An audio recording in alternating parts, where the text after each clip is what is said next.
fiturnya baru jadi ngumpet dikit. Oke, apakah izin saya mulai Bu Gita atau nunggu berapa menit lagi? Mulai aja, Pak. Oke, mulai aja ya. Baik. Bismillahirrahmanirrahim. Assalamualaikum warahmatullahi wabarakatuh.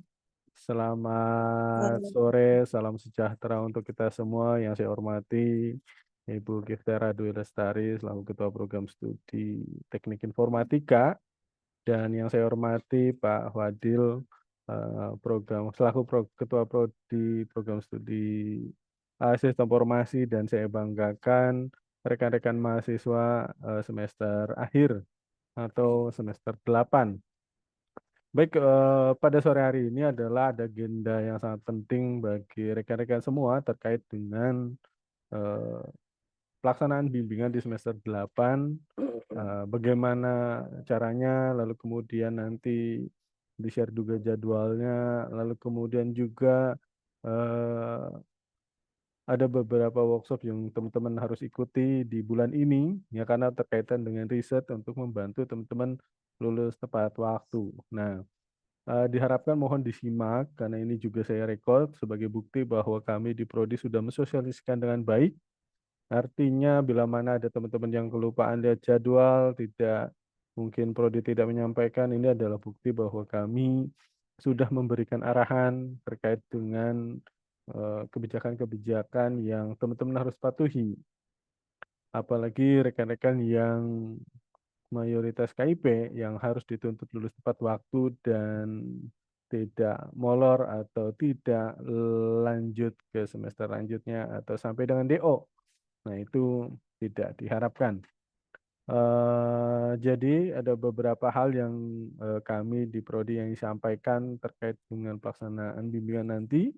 Jadi mohon disimak dengan baik dan teman-teman semua yang belum hadir, teman-teman rekan-rekan semuanya mohon segera untuk masuk ke room ini karena kalau lihat dari mahasiswa itu harus di angka 400-an. Nah, ini oh suaranya kecil. Oke, suaranya kecil. Nah, saya deketin. Apakah suara sudah besar? Oke, ya.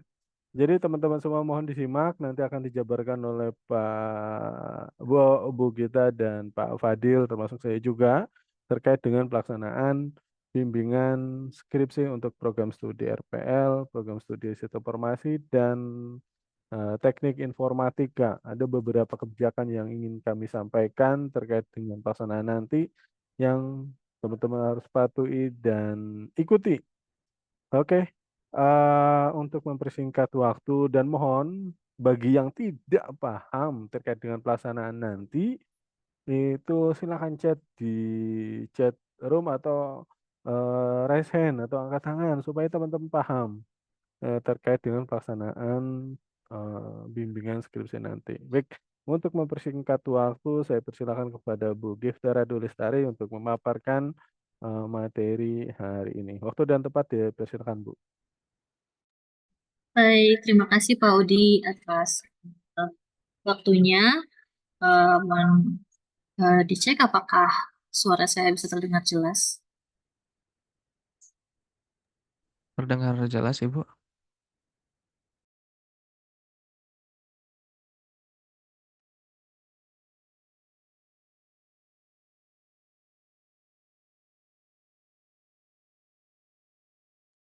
Bu, maaf kena mute.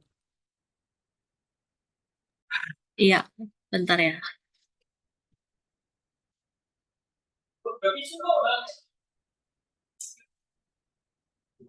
Oke.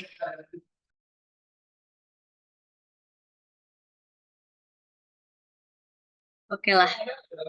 Teman-teman, sore hari ini saya akan memberikan gambaran timeline kegiatan teman-teman selama semester 8 ya. Ke teman-teman kan sudah mulai masuk semester 8 ya. Izin saya share dulu ya kan. Oke. Nah, semester 8 ini tentunya beda dengan semester-semester sebelumnya, di mana kalau semester sebelumnya teman-teman isi KRS Terus ketika mulai semester teman-teman mengikuti perkuliahan, UTS, UAS gitu ya.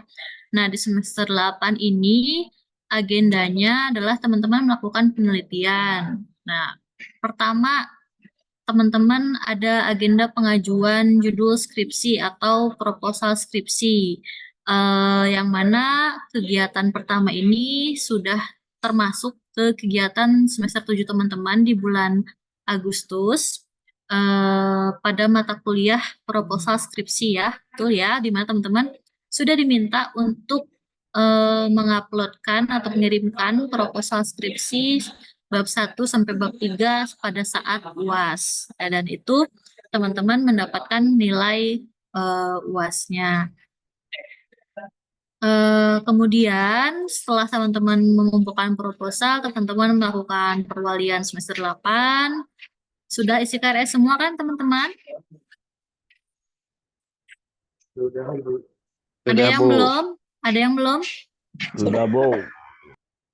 Ya, kalau ada yang belum, tolong kalau bisa hari ini ke BAK datang.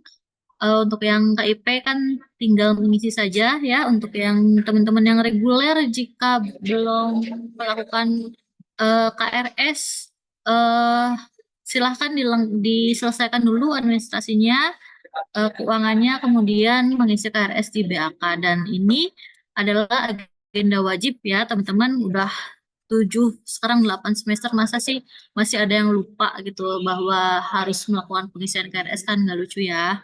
Jadi ini mohon perhatian, tanya teman-temannya, barangkali ada yang nggak dapat info atau alasan apapun itu sampai tidak mengisi KRS, tolong diingatkan untuk segera ke kampus ya hari ini atau besok deh gitu ya. Agar teman-teman tercatat sebagai mahasiswa aktif di semester 8. Kalau nggak KRS kan teman-teman belum dinyatakan sebagai mahasiswa aktif nih. Di IKMI juga statusnya ngegantung nih, aktif enggak, cuti enggak gitu ya. Mengundurkan diri enggak gitu kan, tidak jelas ya statusnya. Jadi ini agenda yang memang wajib di kampus manapun selalu ada pasti pengisian KRS ya. Kemudian yang ketiga, ini ada agenda review proposal skripsi oleh pembimbing, ya, oleh reviewer atau pembimbing. Dan ini sudah berjalan, sudah dilaksanakan oleh tim reviewer, dosen-dosen reviewer. Proposal teman-teman yang sudah teman-teman submit ketika mengikuti UAS proposal skripsi dikumpulkan ke dosen pengampu, Kadian Kurnia, kemudian distribusikan ke prodi dan dari prodi didistribusikan ke reviewernya ya. Jadi pembagian pembimbing, pembagian reviewer itu berdasarkan proposal yang sudah teman-teman kirim di saat UAS. Makanya PR nih buat teman-teman ada yang belum ngirim proposal ya, otomatis progresnya lebih lambat dari yang lain gitu ya. Yang lain sudah kemajuannya sudah direview sampai bab 3, yang belum ngirim nih masih 0 gitu, bahkan judul pun nggak ada ya. PR tuh tolong dicatat ya yang belum mengirim proposal. Kemudian yang keempat ada agenda workshop soft skill calon lulusan, yang mana ini adalah workshop yang teman-teman ikutin di sore hari ya, selama bulan September. Ya, ada 7 materi yang disampaikan oleh pemateri-pemateri kita. Workshop ini merupakan strategi kita untuk teman-teman bagaimana sih caranya agar teman-teman itu menulis skripsinya tidak stuck gitu ya kan. Kadang kita itu kendalanya adalah kita tidak bisa menerjemahkan apa yang ingin kita sampaikan ya dalam kata-kata. Nah, gimana nih dengan adanya AI sekarang ini bisa membantu teman-teman. Nah, tapi kan yang jadi catatan adalah jangan sampai dengan adanya AI juga kita menjadi bodoh gitu ya. Skripsinya jadi Bu sampai bab 5 gitu ya. Bu, saya udah ngerjain skripsi nih 1 minggu sampai bab 5. Keren nih berkat mengikuti workshop soft skill kemarin Bu. Kan udah diajarin nih 1 bulan sama bulan September. Nah, sekarang hasilnya ini saya udah berhasil ngerjain skripsi Bu sampai bab 5 gitu ya. oke skripsinya jadi gitu ya. Tapi ketika ditanya misalnya nggak bisa jawab, isi skripsi kamu apa? Nggak bisa jawab. Nah, sesimpel itu adalah hasil dari pembodohan dari adanya teknologi AI. Jadi eh, yang kami sampaikan ke teman-teman, tekankan adalah bahwa AI itu kita yang manfaatkan, bukan kita yang dimanfaatkan oleh AI ya. Jadi kita tidak bodoh karena AI gitu. Kemudian agenda selanjutnya ada sosialisasi bimbingan skripsi yang sedang berjalan di hari ini. Jadi sebelum kita masuk ke mulai bimbingan, sebelum teman-teman bertemu dengan dosen pembimbing, kita agendakan sosialisasi supaya teman-teman sudah paham nanti ketika bimbingan itu di lapangannya harus seperti apa gitu ya. Ketika bertemu pembimbing harus bagaimana, ketika bimbingan itu teman-teman harus mempersiapkan apa. Nah, di sini kita sampaikan, makanya buat teman-teman yang belum hadir nih tolong dicek partisipannya, teman-temannya, bestie-bestinya, barangkali ada yang belum gabung gitu ya di grup, ayo cepetan gitu ya. Sebelum masuk ke materi inti nih, eh, silahkan segera bergabung. Nah, kita kan tidak melarang bagi teman-teman yang sedang nongkrong gitu ya, sambil dengerin Zoom, kita tidak mempermasalahkan. Yang penting teman-teman ikut, teman-teman nyimak gitu ya. Jadi tidak ada alasan, Bu, saya lagi di luar, saya lagi disuruh ibu, saya lagi kemana gitu ya. Kan adalah ada aja alasannya gitu ya. Nah, dengan adanya Zoom ini kita tidak mewajibkan teman-teman on cam. Silahkan simak apa yang kami sampaikan. Jangan sampai ketika masuk waktunya bimbingan teman-teman masih bingung nih. Bu, saya kemarin ketemu pembimbing satu misalnya. Tapi kok gini ya, Bu, saya kemarin ketemu pembimbing dua kok gini ya. Nah, karena kalian sendiri belum paham gitu peran dan fungsinya pembimbing satu, pembimbing dua di penelitian kalian itu seperti apa. Nah, di sini akan kita jelaskan, makanya teman-teman tolong disimak ya. Bagi yang dari tadi masih hare-hare mungkin ya kupingnya ke mana, matanya kemana, ini silahkan nih disimak nih apa yang mau kita sampaikan.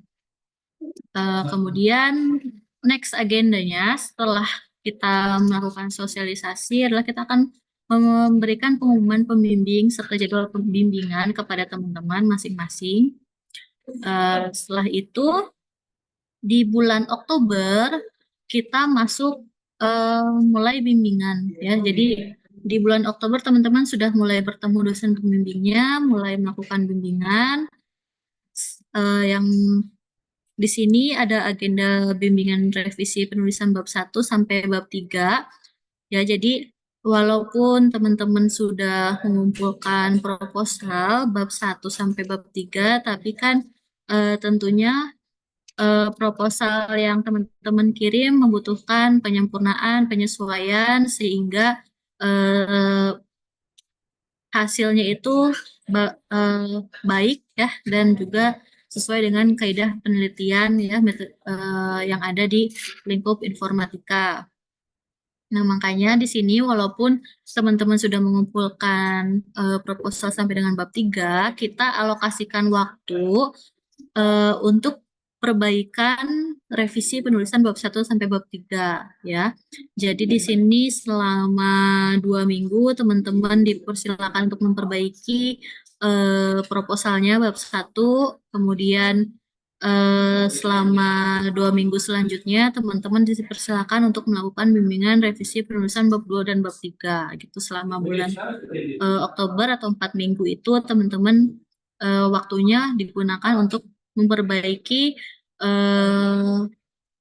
proposalnya gitu ya bab 1 sampai bab 3-nya. Nah, kemudian selanjutnya di bulan November teman-teman sudah masuk bab 4 bab 5 gitu. Jadi di bab 4 bab 5 teman-teman sudah mulai kemukakan apa hasil penelitiannya, pembahasannya apa gitu. Kemudian bab 5 kesimpulan dan sarannya sudah siap gitu ya. Jadi agenda bimbingan itu tidak lama sebenarnya teman-teman ya. Jadi cuma 2 bulan. Makanya kami bekali teman-teman dengan workshop sebelum teman-teman masuk masa bimbingan gitu ya. Eh, yang nggak ikut makanya rugi banget tuh gitu. Kemarin eh, saya perhatikan memang yang aktif gitu ya menyimak, dan saya rasa yang aktif pasti merasakan apa manfaat dari mengikuti workshop. Kalau yang hadirnya cuma sekedar formalitas sisi absen, ya sudah tidak ada ilmu yang bisa teman-teman manfaatkan ya dari workshop. Ya absennya sih oke gitu Bu, saya hadir terus kok workshop gitu. Ketika implementasi kok nggak bisa gitu kan, jadi buat apa tuh teman-teman habis-habisin kuota aja ya, nyalain Zoom gitu ya, HP-nya aja nyala tapi teman-temannya nggak nyimak kan itu. Nah namanya teman-teman membuang sumber daya yang teman-teman punya ya dengan sia-sia gitu. Nah kemudian untuk masa pendaftaran sidang, teman-teman, kita buka di bulan Desember ya. Jadi selama 1 bulan itu, teman-teman sudah mulai bisa melakukan pendaftaran sidang. Dan jika ada yang memerlukan bimbingan tambahan atau ketika dosennya melakukan pergantian waktu bimbingan, jika berhalangan hadir dan lain sebagainya, itu dilakukan selama bulan Desember ya. Jadi selama bulan Desember itu kalau eh, skripsi teman-teman belum di ACC, terus aja bimbingan dengan dosen pembimbingnya masing-masing ya. Jadi bukan berarti eh oh Bu masa bimbingannya ini cuma sampai November ya udah gitu, nyerah gitu aja. Jadi kami harapkan dengan adanya spare masa pendaftaran sidang selama 1 bulan ini bisa menjadi eh, apa ya, spare waktu teman-teman untuk menyelesaikan bagi teman-teman yang belum dapat ACC gitu. Namun lebih baik lagi tentu kalau misalnya semuanya bisa dapat ACC ketika di akhir November gitu ya teman-teman. Jadi Desember itu sudah beres semua, tinggal ngurus administrasi pendaftaran sidangnya aja gitu ya. Nah, next untuk pelaksanaan sidang itu diestimasikan pada bulan eh, Januari hingga Februari. Kemudian masa revisi sidang itu di bulan Maret sampai April, dan yudisium itu di bulan Mei. Jadi teman-teman PR-nya masih lama nih, gitu ya. Masa bimbingan boleh berakhir di November, tapi setelah itu teman-teman mempersiapkan pendaftaran, setelah itu teman-teman akan menghadapi sidang, yang mana sidang ini tentu harus teman-teman persiapkan dengan sebaik mungkin, sehingga ketika waktunya sidang itu teman-teman bisa menjawab pertanyaan dari penguji secara maksimal gitu ya. Kemudian revisi sidang eh, juga memakan waktu. eh, Kita berikan waktu spare 2 bulan agar teman-teman bisa melakukan revisi pasca sidang dengan optimal gitu ya. Harapan kita semua waktu ini teman-teman manfaatkan sehingga mendapatkan hasil yang optimal, bukan karena misalnya revisi sidangnya ada 2 bulan nih, enak nih gitu, bisa jalan-jalan dulu dan lain sebagainya, bisa nyantai-nyantai dulu, nanti aja revisinya kalau udah mepet. Tolong jangan kayak gitu ya teman-teman. eh Lebih cepat lebih baik di sini. Jadi kalau misalnya teman-teman nggak selesai revisinya, juga resikonya teman-teman tidak bisa dinyatakan lulus. Ya mau nggak mau teman-teman ngulang lagi, nambah semester lagi, eh, sidang ulang lagi gitu ya. Skripsinya tetap harus diperbaiki juga gitu ya. Jadi jangan membuang-buang waktu lagi dengan hal-hal yang tidak baik lah, tidak penting ya gitu teman-teman. Oke, mungkin untuk timeline sudah sampai di situ, sampai dengan yudisium. Selanjutnya saya kembalikan lagi ke Pak Odi untuk sesi selanjutnya, Mangga. Terima kasih atas waktunya. Oke, baik. Terima kasih Bu Gita. Teman-teman sambil ada hal yang diskusikan barangkali Nanti disiapin pertanyaannya ya. Pak Fadil, barangkali ada yang disampaikan, silakan Pak. Baik, terima kasih Pak Odi. Oke, Bismillah, Assalamualaikum warahmatullahi wabarakatuh. Baik, setelah tadi sudah dijelaskan mengenai timeline oleh Bu Gita, sekarang saya akan masuk ke dalam teknis bimbingan skripsi dan TA di tahun 2024-2025 ini. Oke, sebentar saya share screen. Baik, kita langsung aja ya. Oke, yang pertama adalah teman-teman semua. Nanti tadi sudah dijelaskan oleh Bu Gita bahwa teman-teman semua akan memiliki dosen pembimbing yang di mana setiap mahasiswa itu mendapatkan 2 dosen pembimbing. Yang pertama itulah dosen pembimbing utama, dibilangnya adalah pembimbing 1.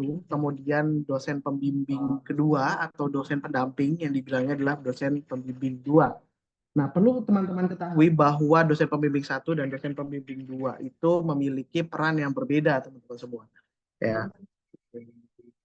Oke, yang pertama, peran dari dosen pembimbing 1 itu yang pertama adalah pembimbing 1 ini bertanggung jawab dalam melakukan review proposal. Ya, yang teman-teman sudah kumpulin. Tadi udah diingetin sama Bu Gita, proposalnya dikumpulkan. Kalau yang belum dikumpulkan gimana? Ya nggak mungkin ada dosen pembimbingnya, gitu aja.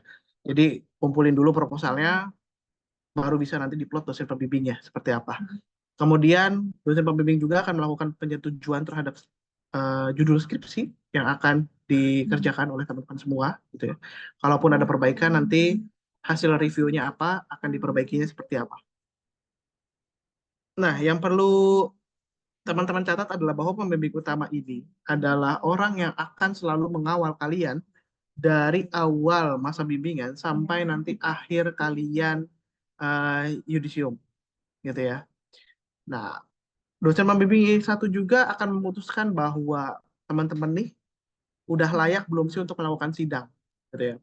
Kelayakan untuk melakukan sidang itu sebenarnya ada di pembimbing 1 dan melalui perundingan dengan pembimbing 2 nantinya, gitu ya. Kalau memang belum siap, pembimbing 1 berhak untuk menyatakan bahwa mahasiswa yang bersangkutan dengan judul yang bersangkutan belum dinyatakan siap untuk melaksanakan sidang skripsi. Apa resikonya? Ya selesaikan dulu skripsinya sampai beres, sampai dinyatakan layak oleh pembimbing 1.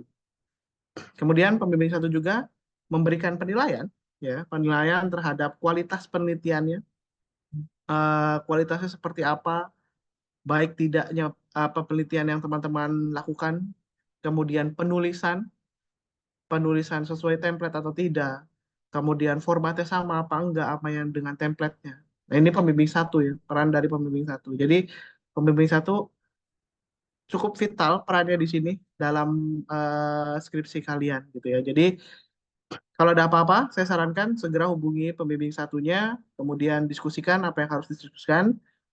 Jangan sampai nanti pada saatnya waktunya udah habis gitu ya, udah mepet, teman-teman bahasanya maksa-maksa pembimbing 1 itu.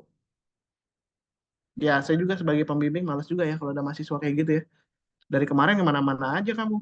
Dari giliran dah mepet-mepet gitu ya. Minta minta layak-layak sidang. Jadi usahakan selalu hadir dalam bimbingannya. Kalaupun nggak hadir, ya kasih tahu dosen pembimbingnya gitu ya. Nanti eh, bahwa ada halangan dan lain sebagainya. Jangan sampai lost contact dengan pembimbing 1, itu yang pertama. Kemudian yang kedua, pembimbing kedua itu adalah dia berperan sebagai pendamping dari pembimbing 1 yang akan memberikan masukan, kemudian saran terhadap substansi isi dari si penelitiannya. Misal pemodelannya ada yang kurang nih, misalnya teman-teman pakai data mining gitu ya. Pemodelan ada yang kurang nih, misalnya ada pemodelan yang apa namanya operatornya ditambahin gitu, biar lebih optimal.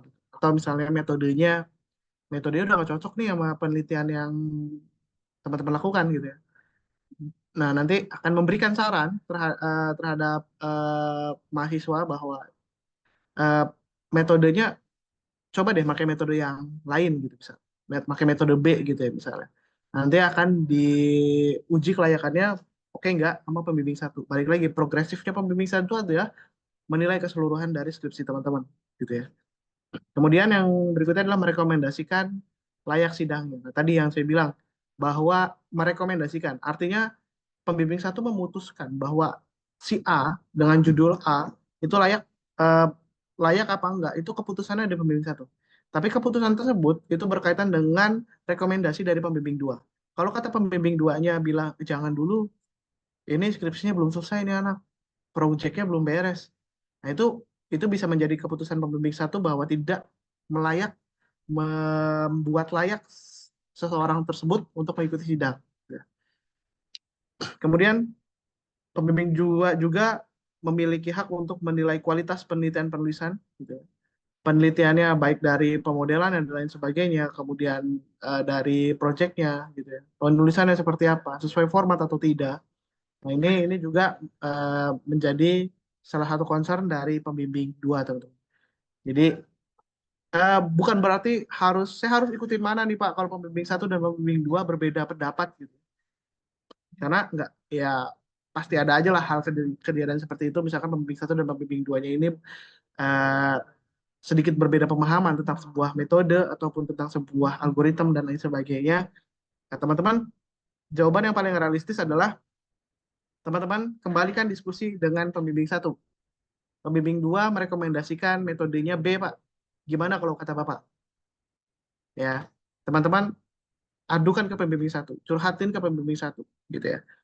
Kalau itu memang referensinya ada, anjuran dari pembimbing satunya ada, referensinya jelas dan cocok dengan penelitian kalian. Tapi beda cerita kalau misalkan memang kalian sendiri masih bingung dengan penelitiannya gitu. Nah ini beda cerita. Jadi teman-teman udah kuat dulu dengan apa yang akan teman-teman bawa pada saat bimbingan. Ya. Kemudian sistem bimbingannya. Nah, sistem bimbingannya ini akan dimulai pada tanggal 7 Oktober 2024. Jadi siap-siap ya. eh, untuk teman-teman yang udah ngumpulin proposal, udah lakukan KRS, teman-teman siap-siap untuk lakukan bimbingan pada tanggal 7 Oktober 2024. Dosen pembimbing insya Allah sudah diplot, nanti akan dibagikan pembimbingnya siapa, kemudian jadwalnya seperti apa oleh BAK, ya nanti kita akan bagiin. Kemudian setiap mahasiswa wajib untuk mengikuti minimal ya, di garis bawah ini minimal 8 kali pertemuan bimbingan skripsi tatap muka. Artinya teman-teman kalau sudah dijadwalkan datang, jangan sampai nggak datang. Kalau misalkan Pak saya nggak datang sekali gitu, bimbingannya cuma 7 kali karena sakit gitu, berhalangan sakit, teman-teman bisa gantiin di hari yang lain. Kesepakatan dengan dosen yang bersangkutan bahwa saya mau datang bimbingan Pak, gitu ya, saya pengen datang bimbingan karena kemarin sakit menggantikan, gitu ya. Coba didiskusikan dengan pembimbingnya, mudah-mudahan bisa hal seperti itu, mudah-mudahan bisa. Kalau pembimbingnya bisa, ya sudah lakukan, gitu ya, sudah lakukan. Oke, pertemuan bimbingan diatur secara terjadwal, nanti akan ada jadwalnya, makanya teman-teman akan ada absennya juga. Nanti teman-teman datang setiap kali bimbingan, baik bimbingan dengan pembimbing satu ataupun bimbingan dengan pembimbing dua. Datang, jangan nggak datang. Iya banyak pengalaman saya juga sebagai pembimbing bahwa mahasiswanya nggak datang di akhir-akhir, eh, maksa-maksa, Pak saya pengen sidang, Pak saya pengen sidang. Jawaban saya cuma simpel ya. Kemarin kemana aja mas? Giliran sekarang aja maksa-maksa. Kemarin saya sibuk, loh dosen nggak boleh sibuk loh. Gitu ceritanya. Jangan ngerasa mahasiswa itu paling sibuk gitu ya. Dan dosen harus meluangkan waktu untuk mahasiswa. Enggak, kalau udah dijadwalin, ikutin jadwalnya. Jangan semaunya. Gitu ya. Dosen juga punya kepentingan lain, dosen juga punya aktivitas lain, nggak cuma ngurusin kalian satu orang. Ya, banyak mahasiswa yang harus diurusin, nggak cuma satu biji doang. Ya, paham ya? Jadi ikuti aturannya. Oke, setiap kali bimbingan wajib didokumentasikan dengan kartu bimbingan, daftar hadir. Nanti kan ada absen ya, teman-teman absen setiap kali bimbingan. Kemudian kartu absensi yang akan kalian dapatkan nanti dari BAK, kartu bimbingannya ditandatangani oleh dosennya. Kemudian kalian isikan uraiannya, sekarang bahas apa, misalnya bab satu apa yang dibahas, bab 2 apa yang dibahas. Tuliskan di uraian tersebut. Gitu. Jadi kelihatan pada saat bimbingan berikutnya akan kelihatan, oh mahasiswa A dengan judul A itu kemarin yang dibahas ini, dan yang direvisi ini. Jadi dosen kan satu bimbingan nggak satu dua orang ya, ya banyak bimbingannya, nggak mungkin akan hafal selalu gitu ya.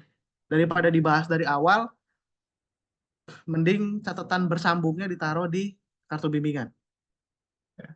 Kemudian mahasiswa bertanggung jawab penuh terhadap skripsi yang dikerjakan. Maksudnya gimana, Mas? Mahasiswa bertanggung jawab penuh terhadap skripsi yang dikerjain. Artinya, yang pertama, skripsi yang kalian buat haruslah selesai. Nggak boleh nggak selesai. Sampai nanti revisi sidang ya harus selesai. Skripsi itu bukan cuma sampai pada daftar sidang doang ya, tapi juga sampai pada saat revisi setelah sidang. Itu yang pertama. Yang kedua, bertanggung jawab penuh terhadap skripsi yang dikerjakan itu adalah kalian buat sendiri, Mas. Pada saat sidang, kalian bisa mempertanggungjawabkan skripsi kalian apa. Jangan sampai pada saat sidang, skripsinya sih bagus. Pada saat sidang ditanya yang dasar-dasar aja, A, O, A, O. Wah, udah males. Biasanya sih sebagai penguji udah kelihatan ya nih. Ya orang bener nggak sih nulis skripsinya gitu ya? Bener nulis sendiri nggak sih gitu? Artinya kerjain sendiri 100%. Kalau ada yang nggak paham, bisa ditanyakan kepada dosen pembimbingnya. Kalian punya 2 dosen pembimbing. Jangan takut. Namanya dosen pembimbing itu di, dibuat untuk membimbing kalian sampai skripsinya jadi. Jadi jangan takut nanya sama dosen pembimbingnya, Pak, saya kurang paham di sini. Tanyakan ke dosen pembimbingnya, gitu ya. Jadi jangan takut. Gitu. Sebisa mungkin jangan tanya ke teman boleh, gitu ya. Tapi bahasanya sering saya nemuin itu bahasanya saya dibantu Pak sama temen gitu ya. Yang namanya dibantu itu bukan dikerjain. Ya, perlu dicatat. Yang namanya dibantu itu bukan dikerjain. Artinya dibantu ya sedikit, nggak semua. Ya kalau kalau semua itu namanya bukan dibantu, dikerjain. Ya, itu yang dimaksud dengan tanggung jawab penuh terhadap skripsi yang dikerjakan. Ya, berikutnya adalah pembimbing hanya memberikan arahan dan koreksi. Ya, tadi kan saya bilang, tanya kalau dia nggak paham, nanti akan dikasih arahan oleh pembimbing. Seperti apa, harus seperti apa, akan dikembalikan ke jalan yang lurus oleh pembimbing. Gitu. Harus seperti apa aja akan dibimbing. Nah, tapi dosen pembimbing juga bukan menyelesaikan masalah teknis, contoh ngolah data atau nulis bagian skripsinya. Maksudnya gimana? Pak, saya nggak punya dataset. Bapak bisa cariin saya dataset nggak? Nggak bisa, Mas. Kalau gitu ceritanya. Teman-teman cari dulu datasetnya, tapi teman-teman bisa yang namanya mendiskusikan datasetnya kepada dosen pembimbingnya. Pak, ini saya punya dataset kayak gini. Bagus nggak ya, Pak, datasetnya? Nah, itu teman-teman bisa diskusikan. Tapi kalau misalkan, Pak, datasetnya kayak gini, Pak, saya minta tolong inilah, Pak, olahin, Pak, saya nggak ngerti. Nah, itu nggak boleh. Nah, itu yang nggak boleh. Atau saya nggak punya datasetnya, Pak, minta dari Bapak datasetnya, itu juga nggak boleh. Gitu ya. Atau menulis bagian skripsi. Karena tadi dibilang di poin sebelumnya, bertanggung jawab penuh. Artinya bertanggung jawab penuh adalah nulis sendiri. Kalau katakanlah nggak ngetik sendiri kan saya dapat dari citasian, Pak. Gitu ya. Tapi kan kamu yang melakukan citasinya sendiri, bukan ditulisin nama orang. Gitu ya. Ini yang harus diberikan catatan. Kenapa? Ada kebetulan ada SK untuk surat keputusan untuk yang namanya etika eh, apa sih namanya? Yang kemarin dibuat itu etika skripsi kalau nggak salah. Etika etika skripsi. Etika dosen bimbingan dan etika skripsi. Ada poin di sana adalah bahwa mahasiswa tidak boleh meminta dibuatkan atau disarankan dibuatkan oleh orang lain selain dirinya sendiri. Paham ya? Sanksinya apa? Ya udah, tahulah itu pelanggaran kode etik keras gitu ya. Sanksi pelanggaran kode etik keras ya minimal di postpone, maksudnya di stop skripsinya gitu ya. Maksimal ya dadah gitu ya. Jadi jangan kali-kali lakukan itu. Saya udah ingatkan dari awal.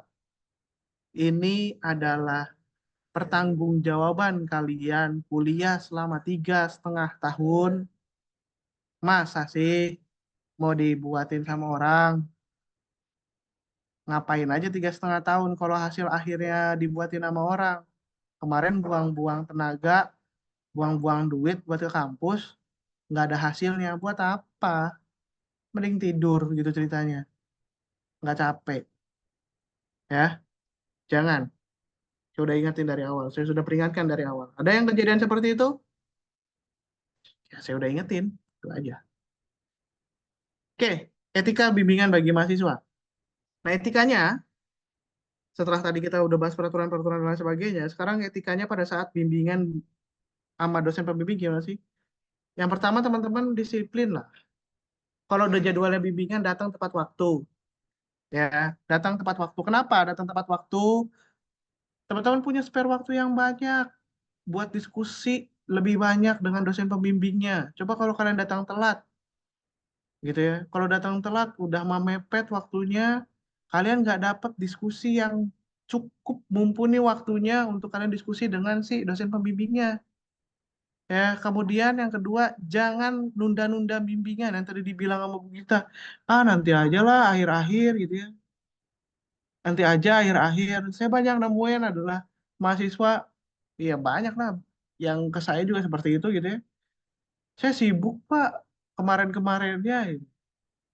Dan kebetulan pada saat dia datang, kondisionalnya adalah saya sedang sibuk, sedang ada kerjaan yang lain ya yang harus nuntut saya segera selesaikan gitu. Kalau gitu gimana? Ya mohon maaf, saya juga sibuk gitu ya.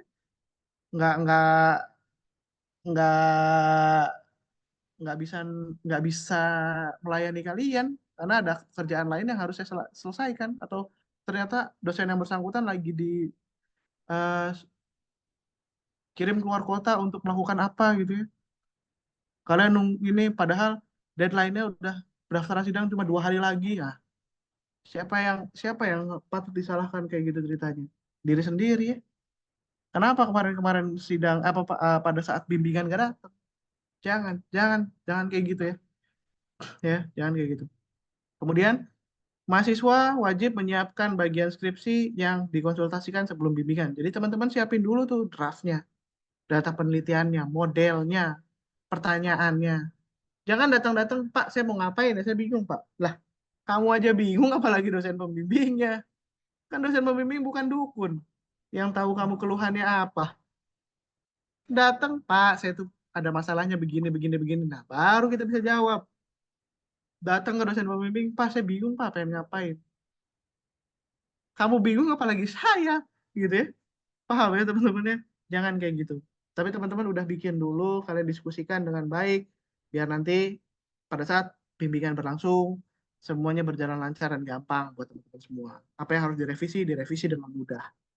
Ya. Kemudian pastiin draft atau materinya itu udah ditulis dengan rapi, udah sesuai dengan format, sesuai dengan template yang ada. Jangan masih bahasanya masih berantakan gitu ya. Masih oret-oretan. Jangan. Jadi biar nantinya pada saat bimbingan dosen pembimbing langsung lihat oke, ini udah benar tata bahasanya, ini kurang benar tata bahasanya, atau penempatan gambar kurang baik, atau penempatan table kurang baik. Nah itu bisa langsung diperbaiki dengan mudah. Coba kalau kalian datang masih oret-oretan gitu ya, gimana dosen pembimbing yang pengen melakukan koreksi terhadap penulisan kalian? Bingung ntar, dosennya bingung, kaliannya bingung ntar, dua-duanya bingung, nggak jadi skripsinya, ya. Oke, mahasiswa diharapkan bersikap sopan, menghormati waktu, menjaga komunikasi dengan baik dengan pembimbing. Nah, ketika bimbingan berlangsung, ya, diberikan kritikan oleh dosen, berikan koreksi, diberikan arahan, itu terima, teman-teman. Maksudnya terima itu karena jujur aja ada ya mahasiswa, ya saya juga pernah ngalamin gitu ya, mahasiswanya adalah eh, nggak bisa Pak, gini bla panjang duluan, ditanya referensinya, nggak bisa nunjukin, referensinya mana, nggak bisa. Tapi pada saat dikasih arahan, nggak terima arahannya. Ya kalau kayak gitu sih bingung juga kita sebagai dosen pembimbing pengen ngasih arahannya kayak gimana, orangnya udah defensif duluan gitu ya. Ya, paham ya. Jadi terima apa masukan dari dosen pembimbing, kalau ada revisi terima. Tapi saya nggak saya nggak saya nggak bilang bahwa teman-teman harus iya iya aja dengan dosen pembimbing. Enggak. Ada kalanya dosen pembimbing juga salah. Kalian bisa lakukan argumentasi, tapi syaratnya adalah tunjukkan referensinya yang jelas. Jangan kata saya mah gitu, Pak. Menurut saya mah gitu, Pak. Yang bisa ngomong menurut saya profesor. Ya, kalau kita masih belum profesor mah referensinya mana ya? Jurnalnya apa? Bukunya mana ya? Itu harus ditunjukkan ke dosennya. Jadi biar nggak argumen kosong. Ya. Kemudian mahasiswa harus memahami bahwa skripsi adalah tanggung jawab pribadi. Ya, tanggung jawab pribadi yang tadi bilang pembimbing cuma bikin arahan, saran, tapi semua keputusannya tetap ada di siapa? Mahasiswa. Ya, jangan bilang dosennya begini Pak, kata dosen pembimbing A-nya tuh saya harus kayak gini. Loh, dosen pembimbing itu mengarahkan. Keputusan Anda memakai atau tidak itu keputusan Anda, gitu ya. Jadi kalau kata dosen pembimbingnya kayak gini, Pak, loh, yang nulis siapa? Dosen pembimbingmu atau dirimu yang nulis skripsinya? Gitu ya. Masih yang nemuin begitu masih banyak. Nah, setiap kali revisi dari pembimbing, cepet dikerjain. Jangan diintar-entar. Misalnya hari ini revisi nih, hari ini ada bimbingan jam 10, jam 1 lah katakan, jam 1 siang ada bimbingan. Beres bimbingan, sebisa mungkin sebelum keluar ruangan, itu udah direvisi, Mas. Direvisi dulu, diberesin dulu. Ya. Kalau bisa ada kesempatan langsung revisi pada saat itu, misalkan waktunya belum habis, revisi segera. Jangan, nantilah kan pertemuan berikutnya ada di minggu depan. Nanti aja lah, sehari sebelum pertemuannya. Sehari sebelum pertemuannya ternyata sakit. Nah loh, ya. Jadi jangan dinantar. Ya. Oke, kalau ada masalah dalam proses pengerjaan skripsinya, contoh kesulitan dalam materi menemukan data, boleh tanya ke dosen pembimbingnya. Nanti akan dikasih solusi oleh dosen pembimbingnya. Tapi bukan nyuruh dosen pembimbingnya untuk cariin datanya. Bukan gitu. Pas yang nyerah, Pak, nggak dapat datanya, Bapak aja yang cariin. Nggak gitu, Mas. Tapi tanyanya, Pak, saya udah nyari data kemana-mana, saya bingung, datanya kurang bagus juga, apa yang harus saya lakukan? Nah, itu akan dikasih saran tuh menurut dosennya. Kamu harus cari data yang begini, begini, begini, begini, begini. Coba deh cari di sini, di sini, di sini. Gitu ya. Kemudian, saat menjelaskan masalah atau menanyakan sesuatu, pakai bahasa yang jelas. Ngomongnya yang enak. Gitu ya, jangan, Pak, ini gimana ya? Apanya yang gimana? Tiba-tiba nanya, Pak, ini gimana ya? Tanya, ya mau bahas apa gitu ya. Banyak yang kayak gitu. Tiba-tiba datang saya, Pak, ini gimana ya Pak skripsi saya? Yang bagian mana? Skripsi kamu kan bagiannya banyak gitu ya. Apanya yang kayak gimana? Apa yang harus diapain gitu ya. Kita bingung sendiri nantinya. Kemudian jangan paksa bimbingan untuk segera memeriksa draftnya. Misal, Pak, saya udah kirim draftnya, segera diperiksa dong Pak.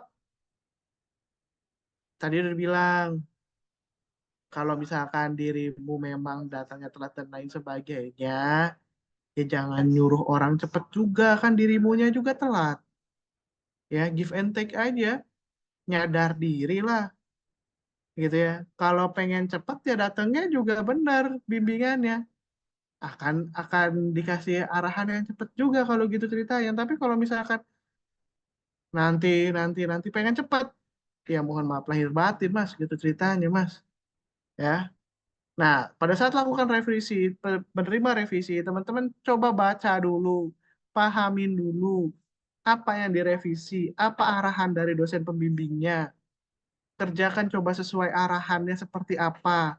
Kalaupun masih masih bingung, ini maksudnya gimana ya dosen A nih, maksudnya tuh saya belum paham, datengin dosennya. Pak, ini maksud revisi Bapak tuh kayak gimana ya? Saya masih kurang paham, Pak. Tanyain, nggak apa-apa gitu ya. Tapi kalian udah coba kerjain dulu. Jangan ya udahlah karena nggak paham ya udah dibiarin gitu. Nggak gitu juga. Paham ya? Oke. Kayak tadi udah. Nah, bimbingan skripsi bukan proses yang singkat, teman-teman. Ini butuh effort, prosesnya panjang. Ya, kita bikin sebuah penelitian dari scratch, dari puing-puing. Kalian harus lakukan satu demi satu apa yang harus dilakukan. Nggak bisa tiba-tiba jadi gitu. Bukan fast food ini. Ya, bukan bukan bukan mie instan. Mie instan juga ada prosesnya bikinnya juga, gitu ya. Jadi teman-teman, ya hasil itu nggak akan mengkhianati usaha kok. Kalau teman-teman usahanya bagus, otomatis hasilnya juga saya yakin akan bagus, gitu ya. Jadi jangan jangan patah semangat pada saat pekerjaan skripsi, gitu ya. Ya pasti akan ada waktunya. Ya Allah, capek banget ngerjain skripsi gitu ya. Ada lah waktunya kayak gitu. Cuman ya balik lagi, ini finalnya saya untuk S1. Ya, finalnya saya untuk S1, dikit lagi, cuma berapa bulan doang. Bisa lah kan gitu ya. Selama ini 3 tahun ke belakang saya kuliah bisa saya jalanin, masa cuma tinggal beberapa bulan lagi saya nggak kuat jalaninnya. Nah, ya itu yang jadi tolak ukur buat semangat ya. Nah, wajib untuk menyampaikan skripsi sesuai dengan timeline yang ditetapkan. Yang tadi timeline yang sudah dijelaskan oleh Bu Gita, ikuti. Jangan aneh-aneh, ya. Nggak usah aneh-aneh. Ikutin aja udah. Tanggalnya segitu-segitu, ya. Jangan, jangan, Pak, boleh. Kadang saya bingung, ada mahasiswa yang kadang nanya gini ke saya, Pak, deadline-nya sampai kapan sih, Pak? Terakhirnya, Pak, gitu. Terus saya bilang, 2 hari ke depan, Mas. Jangan sih, Pak. Loh, engkau nanya. Giliran dijawab, begitu. Ya udah ikutin aja. Disuruh siapa datangnya telat-telat, nggak ngikuti bimbingan secara benar, kan gitu ya. Jadi ikutin aja timelinenya, ikutin aja prosedur bimbingannya, insya Allah selesai, Mas. Saya jamin, insya Allah selesai. Ya, oke, itu adalah etika untuk bimbingan mahasiswa ke dosen. Oke, nah sekarang contoh, nih kenapa saya kasih contoh etika berkomunikasi WhatsApp ya, contoh saya kasih WhatsApp ke dosen. Karena saya sering banget nemuin mahasiswa bimbingan itu ngetik Assalamualaikum, udah. Iya apa masalahnya, gitu ya. Kemudian ada yang atau ada yang bilang gini, Assalamualaikum, Pak, saya mau ketemu, mau nanyain skripsi. Kamu siapa? Gitu ya. Judul skripsinya apa? Jangan-jangan ntar yang nge-WA saya anak Unswagati, repot urusannya. Masa bimbingan sama saya? Kasih tahu dulu dong, Pak. Assalamualaikum, Pak. Perkenalkan, nama saya A, dari program studi SI, NIM-nya sekian, sekian, sekian. Saya ini sedang mengerjakan skripsi dengan judul A, B, C, D. Saya mohon pengen konsultasi dengan Bapak terkait ada bagian yang belum jelas nih pada saat eh, bimbingan kemarin. Apakah Bapak memiliki waktu luang beberapa hari ke depan? Saya akan menyesuaikan jadwal Bapak, menyesuaikan jadwal Bapak dan Ibu. Kan ada tahu, oh nih anak ada problem pada saat konsultasi kemarin, bimbingan kemarin ini ada yang nggak paham. Tapi kan saya tahu juga, oh namanya ini, oh ya bener anak bimbing saya. Oh prodinya ini, oh ya bener lah, gitu ya. Judulnya ini, oh ya judul yang ini emang rada tricky misalnya. Dosennya udah tahu begitu. Enak kasih solusinya ke teman-teman gitu ya. Bisa jadi dosennya langsung ngasih solusi ke teman-teman pada saat ngebales chatnya. Langsung dikasih nih solusinya begini aja Mas, begini begini begini aja Mas. Kan enak gitu ya. Jadi jangan jangan jangan tiba-tiba. Assalamualaikum Pak, saya mau nanya. Mau nanya apa? Gitu ya. Saya bukan dukun. Tolong, saya bukan dukun. Ya, ini contoh lainnya. Misalkan nggak bisa ikut sesi bimbingan, kasih tahu. Ya kalau yang mohon maaf, kalau yang non Muslim ya bisalah pakai selamat sore, selamat pagi, gitu ya. Nama saya dari program studi apa, NIM-nya apa, bahwa nggak bisa ikut bimbingan nih hari ini pada tanggal berapa karena apa, gitu ya. Nah, ini coba dikasih tahu, jangan jangan sampai cuma Pak maaf saya nggak bisa ikut bimbingan, nggak taunya bukan anak bimbing saya, anak bimbingnya Pak Yudis gimana ceritanya? Ya urusannya Anda dengan Pak Yudis bukan sama saya, kan gitu jawabannya. Paham ya? Tapi teman-teman cek dulu. Oke ya. Nah ini contoh lain kalau misalkan teman-teman udah ngasih revisinya misalkan telat atau ngirimnya lewat email, kasih tahu dulu. Saya telah mengirimkan hasil perbaikannya lewat email. Revisinya tanggal berapa, dikirim tanggal berapa, minta kesediaannya Bapak atau Ibu untuk melakukan revisi terhadap skripsi yang udah dikerjakan. Gunakan bahasa yang formal, bahasa yang enak gitu ya. Terus jelas. Ya, intinya adalah pada saat kalian berkomunikasi dengan dosen pembimbing, gunakan nada bahasa yang formal, yang kedua jelas, ya, nggak bertele-tele, udah itu aja cukup, ya. Kasih tahu, simple, simple, sesimpel itu, nggak usah yang aneh-aneh, gitu ya. Nggak usah panjang lebar sampai 6 paragraf gitu, nggak usah kepanjangan, ya. Oke, itu adalah contoh teman-teman pada saat berkomunikasi dengan dosen pembimbing teman-teman. Jadi sebutin nama dulu, program studi, NIM. Judul skripsinya apa? Baru apa yang mau kalian tanyakan dengan bahasa yang formal. Ya. Oke, berikutnya adalah hal yang menghambat. Nah, ini nih sering menjadi sebuah ketakutan bagi para penulis skripsi. Ya. Yang pertama adalah kurang progres dalam penulisan. Nah, kurangnya progres dalam penulisan ini bisa teman-teman tanggulangi dengan cara teman-teman membuat jadwal harian atau mingguan. Kapan teman-teman bakal fokus nulis? Kapan bakal ngerjain skripsi dengan secara fokus itu kapan?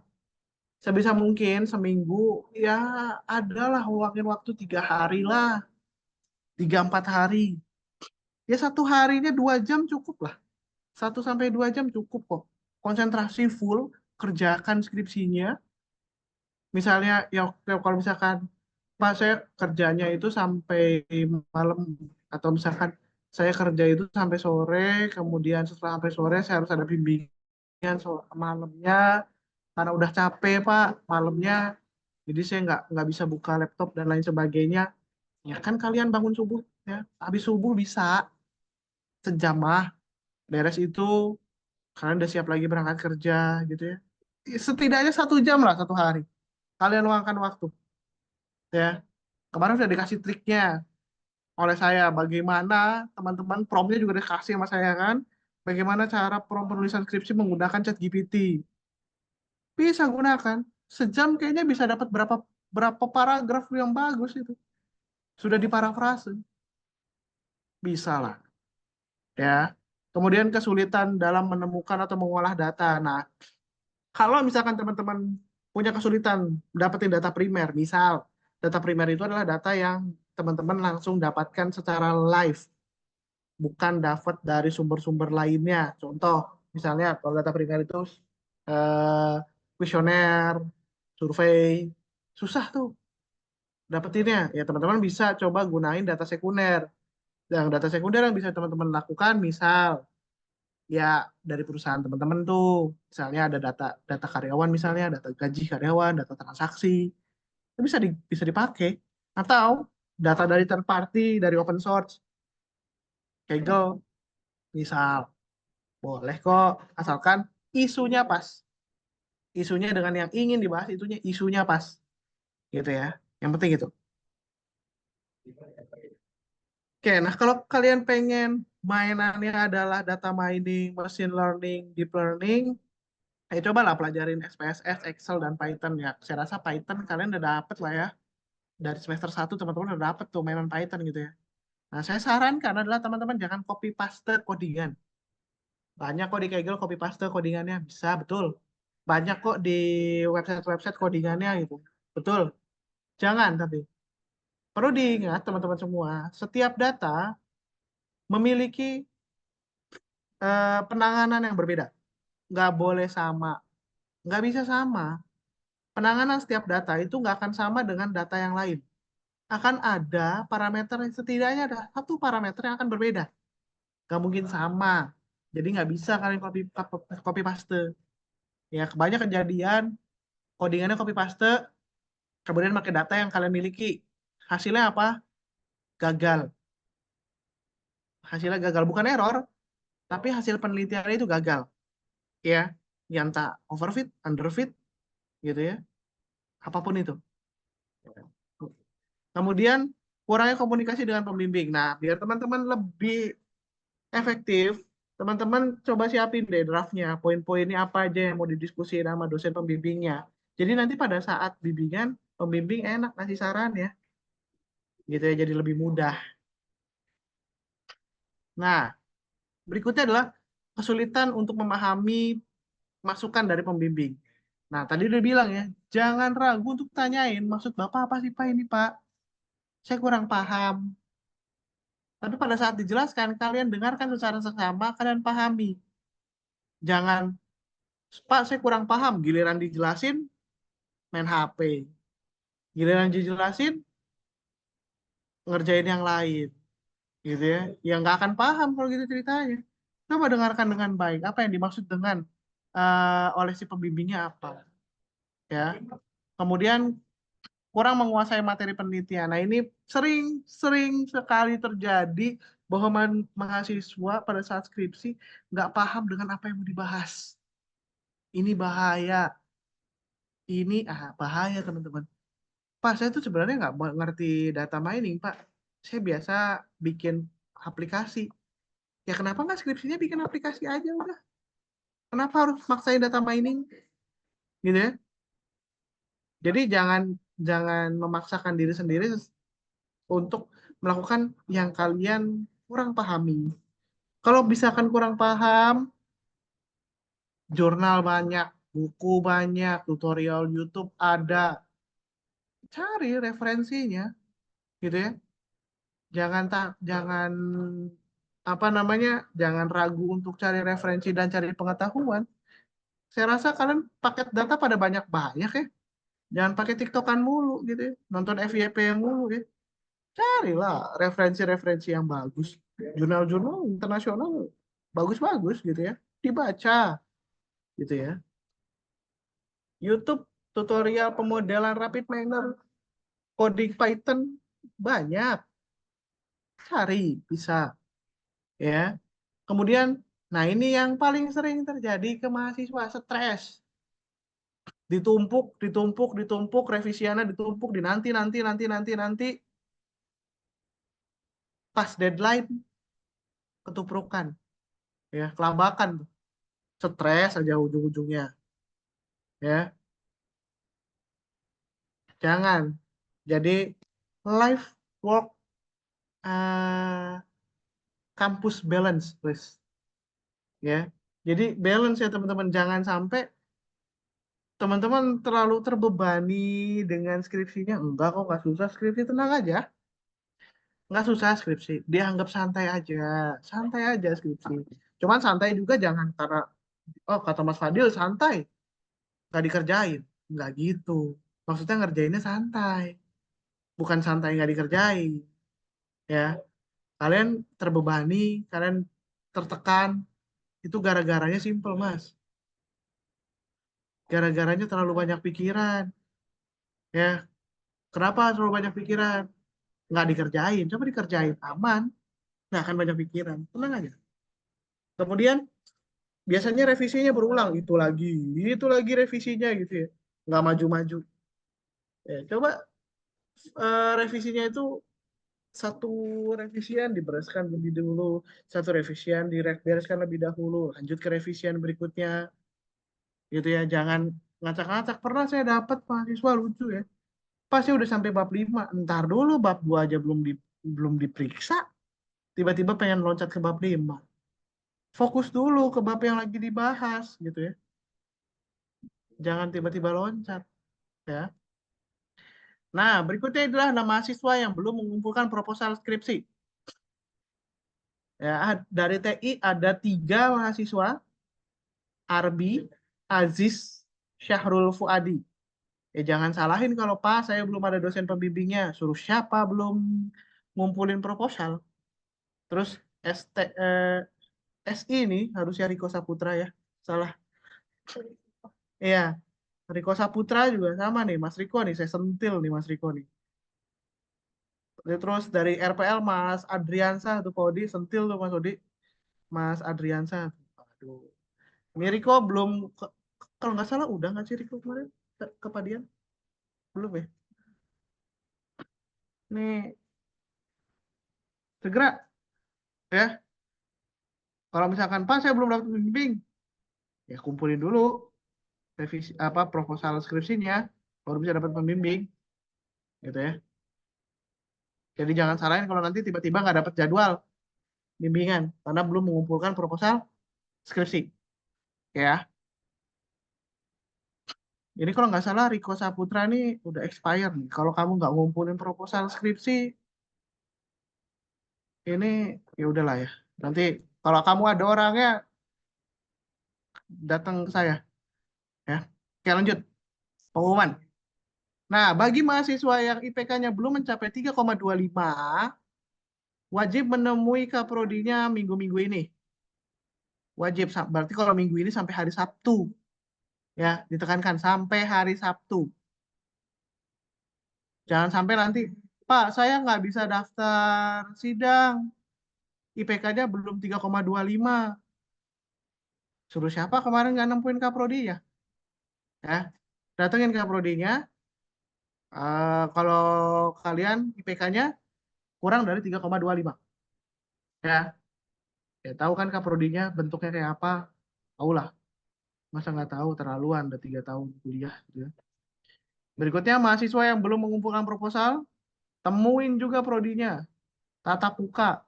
Nih, hari Rabu tanggal 25 September tadi tuh. Nih, 5 mas-mas ini segera temui kaprodinya tanggal 25 hari Rabu jam 8. Kalau enggak, cuti. Ya, mahasiswa, oh nggak bisa cuti nih. Riko udah nggak bisa cuti. Ya, cuti atau drop out. Ya, kalau yang nggak bisa cuti ya drop out. Ya, kalau mahasiswa KIP, ya nggak dicairin KIP-nya. Gitu aja. Ya, dicopot KIP-nya. Oke? Kemudian, informasi pembagian dosen pembimbing nanti akan ada di website Prodi atau di grup Telegram buat TI, SI, RPL itu akan di-share di WhatsApp oleh BAK. Nanti akan di-share selanjutnya oleh BAK ya di grup Telegram atau grup WhatsApp ya. Jadi teman-teman siap-siap aja, pantengin, jangan sampai nanti ada saya belum kebagian informasi, Pak. Saya nggak tahu informasinya, Pak. Jangan gitu. Orang dikasih tahu ya. Oke. Cukup dari saya, Pak Odi. Saya rasa terima kasih. Oke, baik. Oke, terima kasih Pak Fadil, cukup jelas ya teman-teman terkait dengan sore hari ini. Saya buka ada beberapa pertanyaan, silakan teman-teman yang ingin ditanyakan atau yang masih belum paham.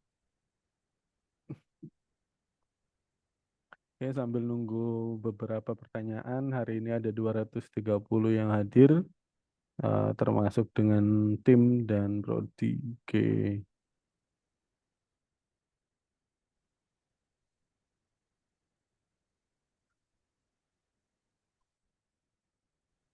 Oke, oke, itu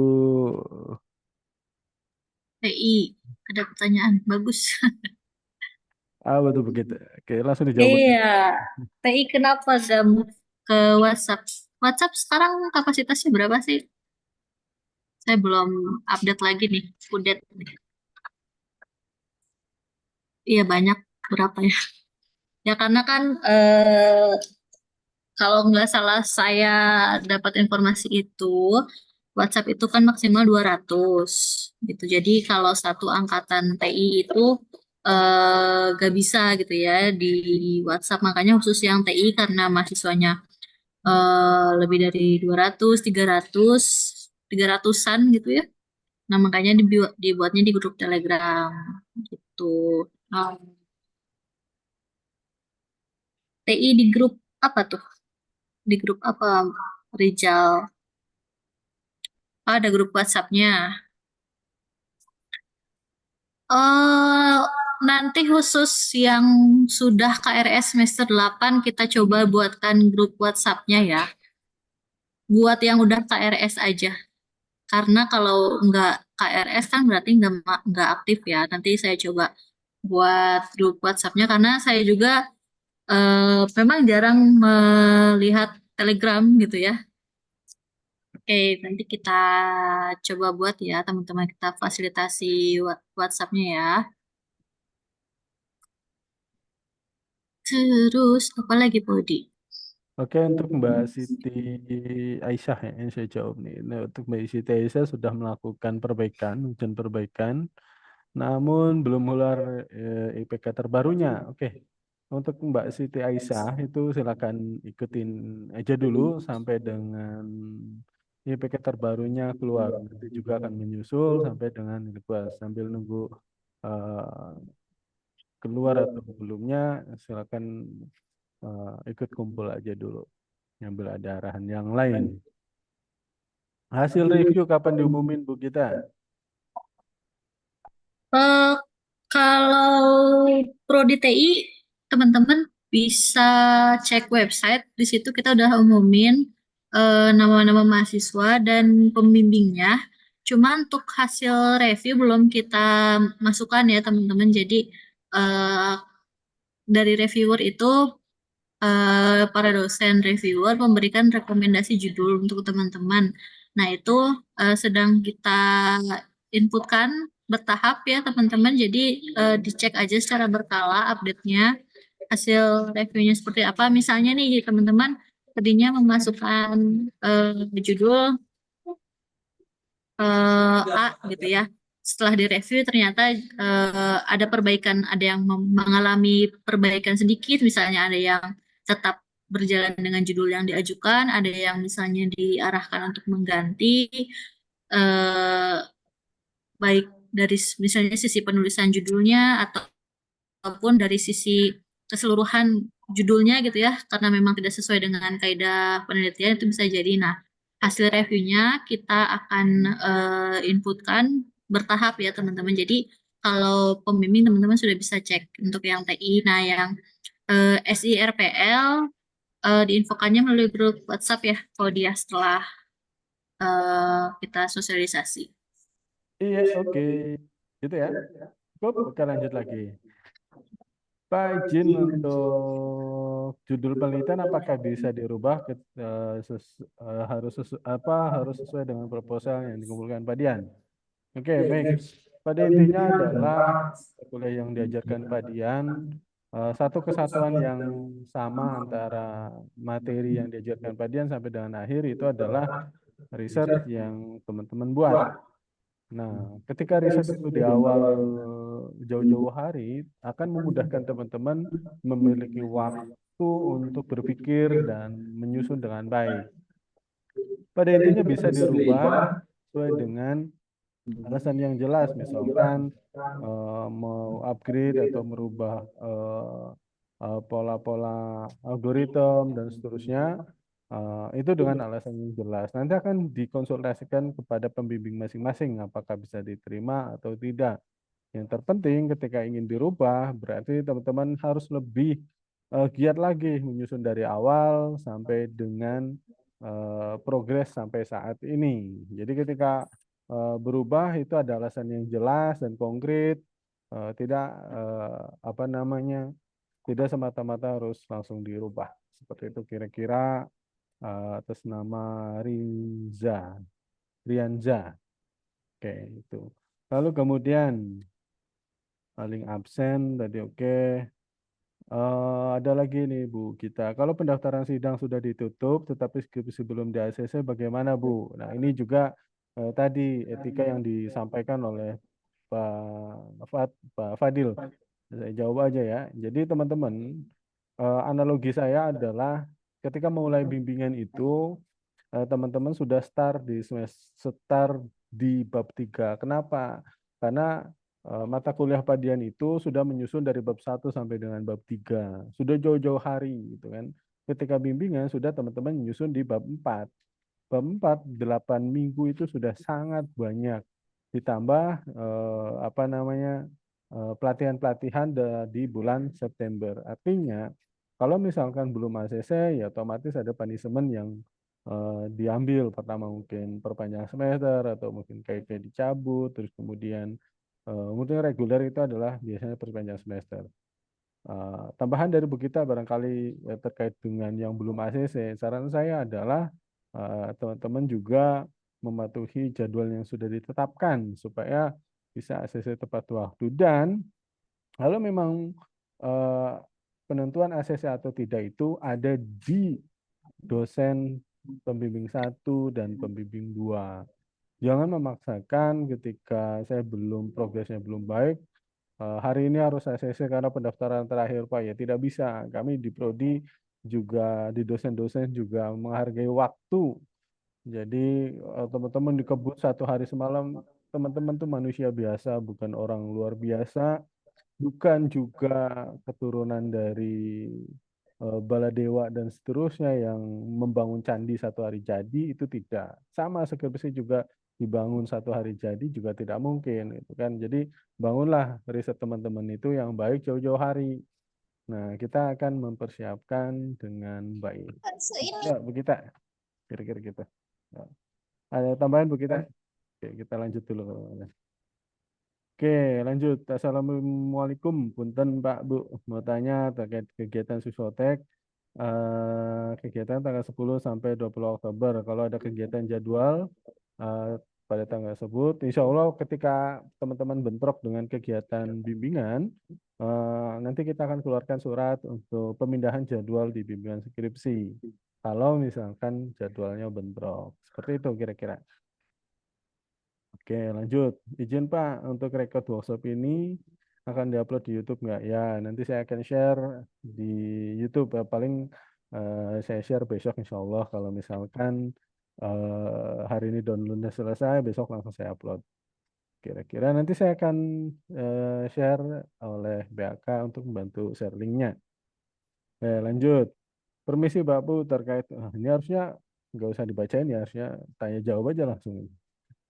Tiba pengumuman poin pertama mengenai mahasiswa IPK yang belum 3,25 menurut Prodi, apakah IPK yang terakhir itu ada IPK semester 7 bagaimana? Oke, baik teman-teman. Harusnya pertanyaan ini sudah pertanyaan IPK ini adalah sudah paham ya teman-teman. Yang dilihat adalah IPK semester. Antara IPS dan IPK adalah dua hal yang berbeda. IPS semester itu adalah IPK dalam IP dalam 1 semester, IPK adalah indeks prestasi kumulatif dalam semester 1 sampai dengan semester 7. Jadi bukan IPS-nya. Kalau misalkan IPS-nya besar, Pak, IPS saya adalah 3,5 itu. Misalkan IPK saya kok cuma 3 itu kan. Berarti itu adalah kumulatif. Jadi kumulatif itu keseluruhan dari semester 1 sampai semester 7. Teman-teman untuk dikalkulasikan atau dikumulatifkan, dirata-ratakan jadi IPK. Itu kira-kiranya seperti itu. Jadi pertanyaan ini harusnya nggak keluar di pertanyaan ini karena teman-teman harusnya udah paham di tiap semesternya.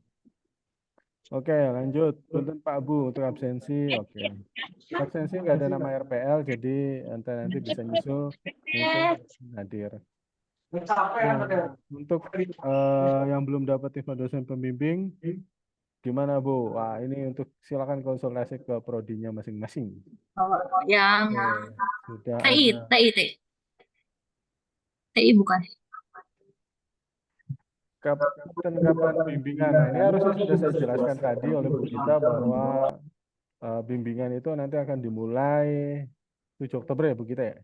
7 Oktober dan workshop-workshop teman-teman itu wajib karena adalah untuk mendukung suksesnya teman-teman dalam skripsi.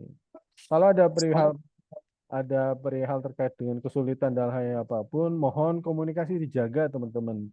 Ini yang sering terjadi adalah ketika udah semester 8, itu adalah semester teman-teman antara lulus dan tidak lulus. Kenapa? Ketika mentok, ketika saya sulit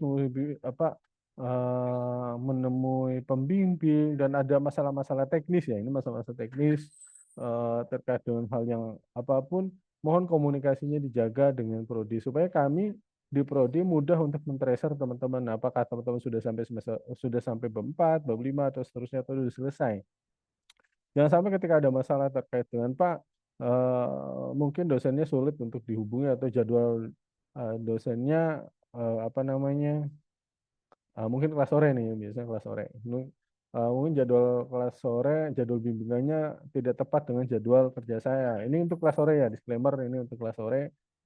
Boleh dikomunikasikan dengan prodi untuk didiskusikan karena memang kalau lagi sore kan harus kerja, ada yang sip-sipan. Nah, ini hati-hati karena yang banyak kan kelas sore. Jangan sampai teman-teman los itu dalam artian nggak ketemu pembimbingnya, teman-teman tetap jalan, hari-harinya jalan, tahu-tahu udah di sidang. Sementara teman-teman jarang ketemu dosen pembimbing untuk kelas sore ini ya.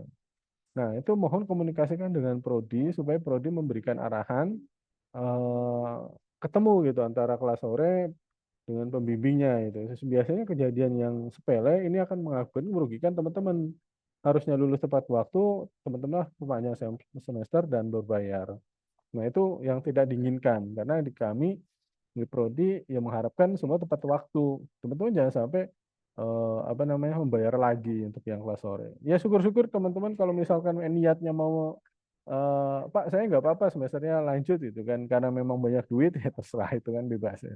Tapi kalau hemat saya kalau misalkan teman-teman ada kendala seperti itu hal yang teknis lainnya silakan konsultasikan di prodi supaya memberikan arahan dengan pembimbing dan teman-temannya. Oke lanjut. Oke, tadi benar menjawab yang tadi belum ada pembimbingnya, mungkin yang TI ya yang udah lihat ya. Jadi yang prodi TI itu kan udah diposting di website. Saya share screen dulu.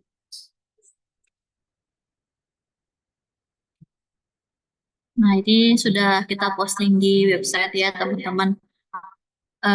Jadwal dan daftar mahasiswa bimbingan untuk 2021 Politeknik Informatika. Nah, di sini ada penjelasannya waktu bimbingan, terus pelaksanaan secara offline dan terjadwal. Terus kita sudah sediakan juga template skripsinya. Ya, kalau kemarin kan teman-teman baru sampai bab 3 tuh perpustakaan. Nah, di sini sudah lengkap template-nya sampai bab 5. Nah, kemudian di sini dibaca bimbingan itu dilaksanakan bagi mahasiswa yang sudah mendapatkan informasi dosen pembimbing. Ya, jadi yang sudah ada nama pembimbingnya nih sudah bisa mulai bimbingan nih tanggal 7 Oktober sampai tanggal 30 November tadi ya sesuai timeline. Nah, yang belum itu berarti ada sesuatu nih. Pertama, IPK-nya masih kurang dari 3,25. Kemudian yang kedua adalah teman-teman ada yang belum mengumpulkan proposal skripsi. Nah, itu yang menyebabkan nama pembimbingnya tidak muncul. Gitu. Jadi, saya harap hal seperti ini tidak ditanyakan lagi gitu ya. Kok nama saya nggak ada pembimbingnya Bu dan lain sebagainya. Terus, ini cara lihatnya adalah teman-teman kalau misalnya di HP juga sama sih ya tampilannya ini ada tanda plus. Ini diklik. Nah, ada jadwal bimbingannya. Kan di sini ada nama NIM ya, ada NIM, ada nama, ada kelas. Ini adalah judul skripsi atau judul proposal yang teman-teman submit kemarin. Kemudian nanti akan kita tambahkan judul hasil rekomendasi reviewer. Kemudian di sini sudah ada plotting pembimbing satunya siapa, pembimbing duanya siapa, dan jadwalnya. Jadwal bimbingan pembimbing 1 misalnya hari Senin. Terus kemudian jadwal pembimbing 2 hari Kamis. Ya datanglah di jam-jam tersebut gitu teman-teman di waktu tersebut. Itu jangan lagi nanya, Bu, saya bimbingannya Bu Gita bimbingannya hari apa ya? Ini kan udah ada gitu ya. Jadi jangan malas membaca gitu ya. Mungkin teman-teman juga yang belum tahu adalah cara melihatnya ya ada tanda plus seperti ini. Kalau misalnya ke hide ini kok misalnya kolomnya banyak ini otomatis ke hide. Jadi ini tanda plusnya diklik gitu nanti kita lihat isinya apa. Gitu ya teman-teman. Untuk prodi SIRPL nanti infonya itu ke grup WhatsApp-nya langsung ya teman-teman yang SI dan RPL. Jadi tunggu dulu informasi dari BAK. Tenang aja, nggak akan ketinggalan sama yang prodi SI sama TI. eh sorry, nggak akan ketinggalan sama prodi TI gitu ya, walaupun prodi TI ini udah kelihatan siapa pembimbingnya. Karena kan kita mulai bimbingannya sama-sama tanggal 7 Oktober sampai 30 November ya. Jadi mohon ditunggu dulu. eh Nanti juga akan kita bagikan ke teman-teman. Nggak mungkin ya kita ngekip ini dosennya siapa, jangan dikasih tahu mahasiswanya gitu kan, nggak mungkin ya. Jadi tolong bersabar dulu teman-teman. Oke gitu, mungkin kalau di mangga dilanjut. Izin bertanya, Bu. Boleh, silakan. Silakan. Sebelumnya perkenalkan, nama saya Niflatul Maula dari Prodi Teknik Informatika. Saya di sini mau menanyakan perihal IPK. IPK semester 1 saya 3,2, jadi kurang ya. Tapi setelah itu kan kita bilang ke BAK, katanya dilihatnya dari semester akhir, jadi nggak usah diperbaiki. Gimana, Bu? Oke, baik, saya jawab ya. Oke, baik. Misalkan IPK saya di semester 1 3,4. Kasusnya Mbak, ini adalah 3,2, kurang dari 3,5. Nah, nanti misalkan di semester 2 IPK saya 3,8. Nah, dihitungnya rata-rata.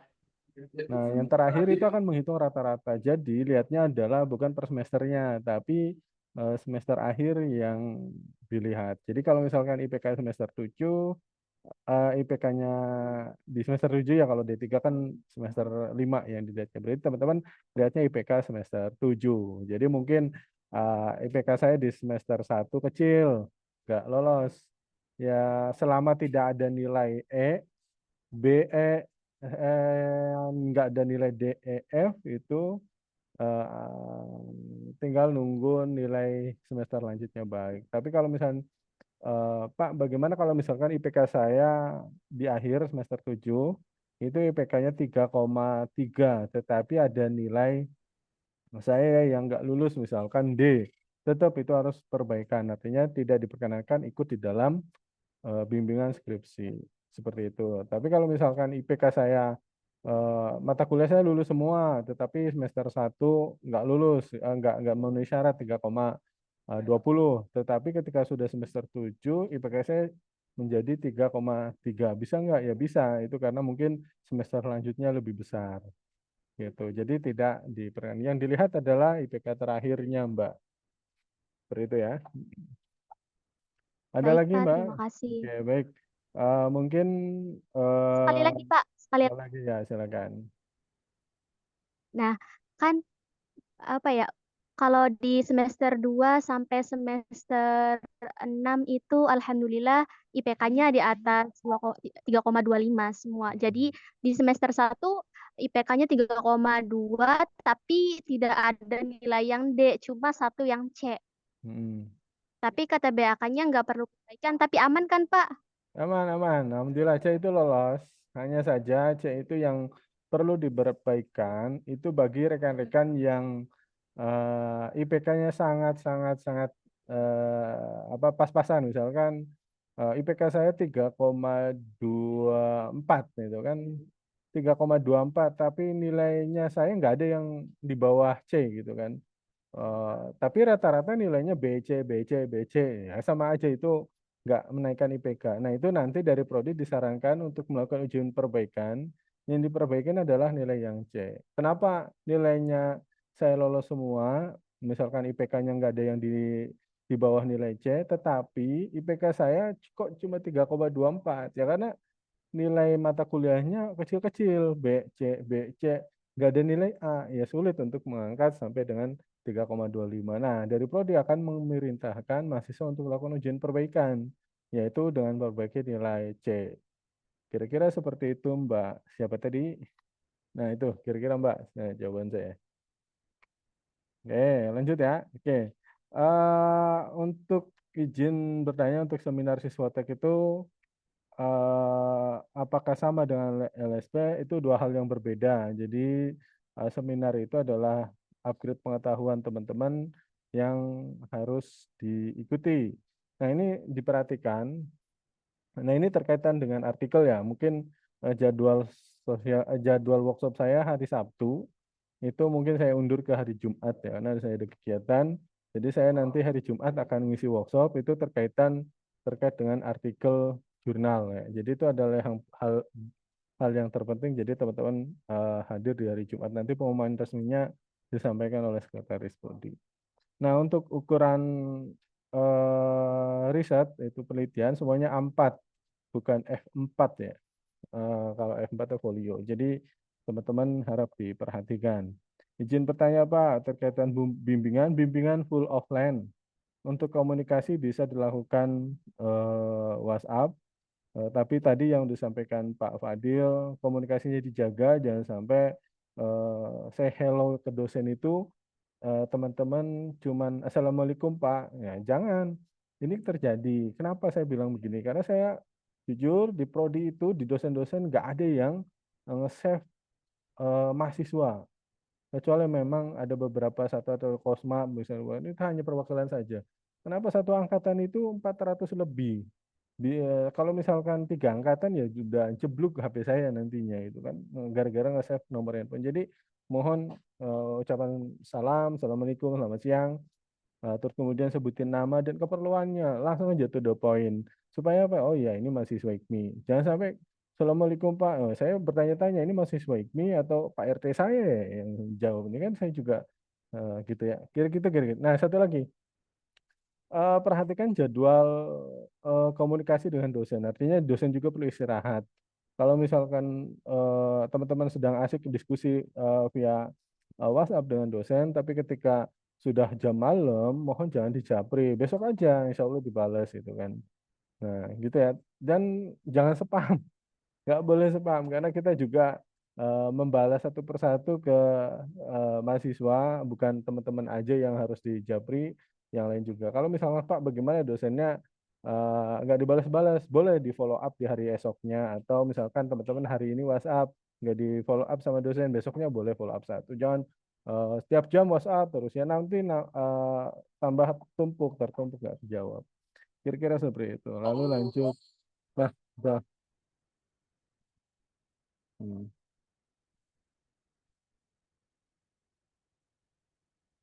Oke, karena sudah masuk ke sholat maghrib, jadi saya persingkat saja. Tadi IPK, permisi Pak, IPK di bawah 3,25 sudah saya bahas tadi, saya singgung-singgung. Silakan diperbaiki. Jadwal bimbingan itu di kelas sudah ada kelas-kelasnya, jadi silakan, sudah ada jadwal harinya, silakan datang sesuai dengan hari dan jamnya. Kemudian untuk bimbingan itu bagaimana Pak? Oh, kartu bimbingan nanti diambil ketika awal bimbingan. Nah, silakan. Kemudian Pak izin tanya terkait judul. Oh, udah tadi judul udah dibahas. Sertifikat PMPD itu ada print out-nya enggak? Sertifikat PKKMB itu ada enggak Bu Gita? Kalau enggak salah ininya ya, apa sertifikat kalau nggak salah. Ya, di Sertifikat print ada. aja. Print aja biasa itu. Kemudian izin Pak, IPK misal saya di bawah 3,5 tapi tidak ada nilai CDE atau tapi IPK-nya masih di bawah. Nah, tadi saya udah jelasin. Jadi kebanyakan B dan C untuk Mbak Dewi. Jadi silakan diperbaiki. Nah, udah dijawab juga sama Bu Gita. Oke, jadi terus kemudian apa bertanya terkait dengan IPK. Jadi itu perlu untuk UP karena IPK saya semester 6 sudah di atas 3,5 jadi katanya tidak perlu cat UP padahal ketumpuk lagi nih. Padahal ada beberapa semester nilai C apakah nilai pikiran aman atau tidak? Mungkin tadi ya mbaknya ya yang jawab tanya. Print HPS biasanya print HPS biasa enggak Pak? Kan tidak perlu kertas jeruk. Aduh ini maksudnya gimana nih kertas jeruk nih? Kalau kalau skripsi preset TA itu adalah A4 dan ukurannya adalah 80 gram. Ya, bukan kalau HPS itu biasanya ambigu ketika di tukang print-printan ya, biasanya dikasih F4. Jadi kita dispesifikasikan adalah kertasnya itu adalah A4, ukurannya 80 gram. Nah, silakan tanya ke ini bagaimana 80 gram. Kertas 80 gram banyak. Tuh, untuk sertifikat PKB itu di print out. Nah, print out kertas biasa. Oke, dress code bimbingan. Dress code bimbingan nggak usah pakai jas alma mater. Seperti biasa pakai kemeja, celana panjang, terus kemudian pakai sepatu. Seperti layaknya kuliah, tidak boleh pakai kaos ya. Apalagi sendal, apalagi celana pendek dan robek-robek. Dan sopan yang penting. Tuh. Pak pakai apa namanya pakai tas pakai betul pakai baju tapi bajunya kurang tapi ya sama aja itu sopan. Itu betul kata Mas Bagus itu ya. Bebas tapi sopan. Kira-kira seperti itu. Oke, sudah semua. Terima kasih teman-teman yang sudah hadir. Ini adalah awal untuk memicu semangat lagi teman-teman. Artinya selama 1 bulan ini, bulan September, kita isi dengan kegiatan workshop-workshop. Yang kita berikan adalah bukan hal yang tidak penting, semuanya penting. Jadi teman-teman mohon hadir sesuai dengan jadwalnya. Dan itu adalah mendukung teman-teman riset supaya tepat pada waktunya, lulus tepat waktu. Kenapa saya jangan ditunda-tunda? Mungkin statement saya gini, kalau bisa cepat teman-teman akan mendatangkan rezeki yang lebih cepat. Tapi kalau menunda-nunda, insya Allah rezeki juga akan tertunda-tunda. Kenapa? Karena ketika teman-teman sudah lulus, teman-teman akan berkesempatan untuk mencari pekerjaan lebih dahulu daripada teman-teman masih bergulat dengan pembimbing dosen, pembimbing lagi, bimbingan. Jadi sebelum saya akhiri, jangan Pak, sampai izin menunda. bertanya, Pak. Oke, satu lagi ya, silakan. Ini surat kartu bimbingan itu bagaimana, Pak? Kartu bimbingan akan diambil di BHK ketika awal bimbingan. Oke ya. Siap-siap, makasih, Pak. Oke ya. Jadi teman-teman kalau misalkan bisa tepat waktu jangan sampai mundur di akhir dan akhir. Terima kasih pada Bu Gita atas pemberian arahannya, Pak Fadil dan rekan-rekan semua. Bila ada hal-hal yang ingin dikonsultasikan di Prodi silakan di Japri atau misalkan temu dengan saya, Bu Gita dan Pak Fadil di Prodi. Tapi mohon ketika sedang ada kegiatan mohon jangan diganggu sayanya karena jadwal juga lumayan karena akan akreditasi. Terima kasih pada teman-teman semua, tetap sehat. Saya akhiri, wabillahi taufiq wal hidayah. Wassalamualaikum warahmatullahi wabarakatuh. Waalaikumsalam warahmatullahi wabarakatuh. Terima kasih, Pak.